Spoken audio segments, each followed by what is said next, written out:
Definition of mass defect.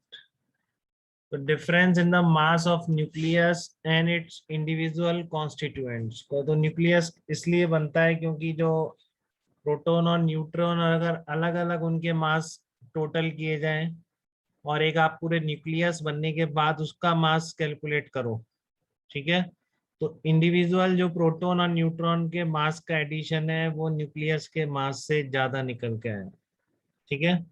इसको हम क्या बोलते हैं, इसको हम मास डिफेक्ट बोलेंगे। न्यूक्लियस के मास डिफेक्ट का मतलब सिर्फ इतना सही है कि आपके जो उसके अंदर इंडिविजुअल प्रोटॉन और न्यूट्रॉन्स हैं उन सबके मास का एडिशन करो और जो न्यूक्लियस बनने के बाद जो मास बना इसका जो डिफरेंस है that is called mass defect. अब वो क्या है कि आपके शुरू में जो प्रोटॉन और न्यूट्रॉन का अलग अलग मास ज्यादा ही होता है, ठीक है, और यही रीजन है कि वो प्रोटॉन और न्यूट्रॉन उस न्यूक्लियस को बना पाए क्योंकि अब क्या है मास कम हो गया उनका, ठीक है। पहले मास इतना था टोटल, अब इतना हो गया, तो ये मास जितना कम हुआ इसके कॉरेस्पॉन्डिंग एनर्जी रिलीज होगी, ठीक है। तो क्या लिखा है, difference in mass of A nucleus and it's individual constituents is called mass defect. तो मीनिंग आपको बहुत क्लियर होना चाहिए मास डिफेक्ट का, ठीक है। जैसे मान लो आपका न्यूक्लियस का सिंबल क्या है, जेड एक्स से है, तो आपको पता है this is number of protons और A is the mass number, number of proton plus number of neutrons, ठीक है। तो मास डिफेक्ट कितना हो गया, सारे प्रोटॉन का मास प्लस आपके सारे न्यूट्रॉन्स का मास, ठीक है, क्योंकि न्यूट्रॉन्स कितने हो जाएंगे, ए माइनस जेड हो जाएंगे, ठीक है, ए माइनस Yes. जेड हो जाएंगे। तो A minus Z into N, M P is the mass of single proton, M N is the mass of single neutron, तो दोनों का एडिशन इतना होगा minus mass of the nucleus, तो ये आपका क्या कहलाएगा, mass defect of the nucleus कहलाएगा। किसी को डाउट मास डिफेक्ट की डेफिनेशन क्लियर है, कॉन्स्टिट्यूएंट का मास प्रोटॉन प्लस न्यूट्रॉन्स का मास, ठीक है, माइनस न्यूक्लियस का mass, this is called mass defect of the nucleus, ठीक है। तो energy corresponding to this mass defect, now energy corresponding to this mass defect is called binding energy of the nucleus, ठीक है। तो क्या होगी, this mass defect into C square. तो practically तो हम क्या करेंगे, हम जस्ट एएमयू में मास डिफेक्ट निकाल लेंगे और उस एएमयू को 931.5, नहीं नहीं पॉजिटिव ही होगा, अर्नव पॉजिटिव है अपने तभी बना है, ठीक है ना, नहीं तो न्यूक्लियस नहीं बनेगा। Yes, sir. ये कॉन्स्टिट्यूएंट का मास ज्यादा होगा और न्यूक्लियस का कम होगा, ये डिफरेंस मास डिफेक्ट होगा।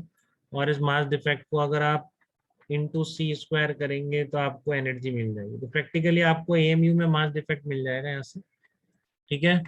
और उस मास डिफेक्ट को आप क्या करेंगे, उस मास डिफेक्ट को आप 931.5 मेगा इलेक्ट्रॉन वोल्ट से जस्ट मल्टीप्लाई कर देंगे, तो वो क्या कहलाएगी, बाइंडिंग एनर्जी ऑफ न्यूक्लियस कहलाएगी। एक और टर्म आती है बाइंडिंग एनर्जी पर न्यूक्लियन।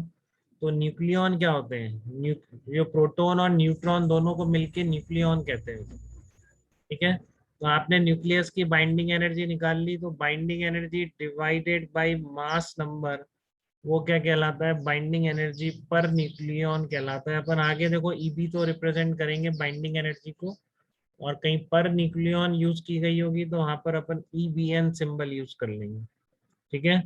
ईबी तो है binding energy of the nucleus, आपको आपने अगर उसको मास नंबर से डिवाइड कर दिया तो वो क्या कहलाएगी, बाइंडिंग एनर्जी पर न्यूक्लियन कहलाएगी। तो EBN is equal to EB divided by capital A. तो इसमें बस ये डेफिनेशन थी, ठीक है ना। यहाँ पे एक बाइंडिंग एनर्जी और कह दी है कि certain number of neutron and protons are brought together to form a nucleus, a certain change of mass, certain charge and mass and energy EB will be released, ठीक है ना। ठीक है, the energy EB is called binding energy of the nucleus. Energy, अब nucleus को अगर separate करना है, अगर कॉन्स्टिट्यूएंट्स को अलग करना है तो बाइंडिंग एनर्जी के बराबर एनर्जी ही आपको देनी भी पड़ेगी। The energy required to separate a nucleus its constituent will also be equal to binding energy of the nucleus. Binding energy per nucleon क्या होगी, is the average energy per nucleon needed to separate a nucleus it into its individual nucleus, ठीक है। Greater the binding energy per nucleon, more will be the ability of stability of the nucleus, ठीक है ना। ये जरूर last की line important है कि जितनी ज्यादा बाइंडिंग एनर्जी पर न्यूक्लियन होगी, स्टेबिलिटी ऑफ न्यूक्लियस उतनी ही ज्यादा होगी, ठीक है। जिस न्यूक्लियस की बाइंडिंग एनर्जी पर न्यूक्लियन ज्यादा है वो ज्यादा स्टेबल बोला जाएगा in comparison to the nucleus जिसकी बाइंडिंग एनर्जी पर न्यूक्लियन कम है, ठीक है। तो 3 टर्म आपको समझने थे। पहला था मास डिफेक्ट, प्रोटॉन का प्लस मास प्लस न्यूट्रॉन का mass minus mass of the nucleus, पहली डेफिनेशन मास डिफेक्ट क्या होता है न्यूक्लियस का। दूसरा, आपकी बाइंडिंग एनर्जी क्या होती है, तो energy corresponding to this mass defect, मतलब जो आपने एएमयू में यहाँ पर मास कैलकुलेट करेंगे उसको 931.5 मेगा इलेक्ट्रॉन वोल्ट से मल्टीप्लाई करने पर binding energy of the nucleus in mega electron volt निकल के आ जाएगी, ठीक है। फिर बात आती है बाइंडिंग एनर्जी पर न्यूक्लियन। तो पर न्यूक्लियन के लिए आप क्या करेंगे, बाइंडिंग एनर्जी को मास नंबर से डिवाइड कर देंगे, ठीक है। बाइंडिंग एनर्जी को मास नंबर से डिवाइड कर देंगे तो आपकी बाइंडिंग एनर्जी पर न्यूक्लियन निकल के आ जाएगी, ठीक है। तो डेफिनेशन ऑफ बाइंडिंग एनर्जी पर न्यूक्लियन और greater the binding energy per nucleon more will be the stability of the nucleus, जिसकी बाइंडिंग एनर्जी पर न्यूक्लियन ज्यादा है वो न्यूक्लियस ज्यादा स्टेबल है, ठीक है। अब हम प्रैक्टिकल फार्मूला देखेंगे इसको कैलकुलेट करने का, ठीक है, बाइंडिंग एनर्जी को न्यूक्लियस की।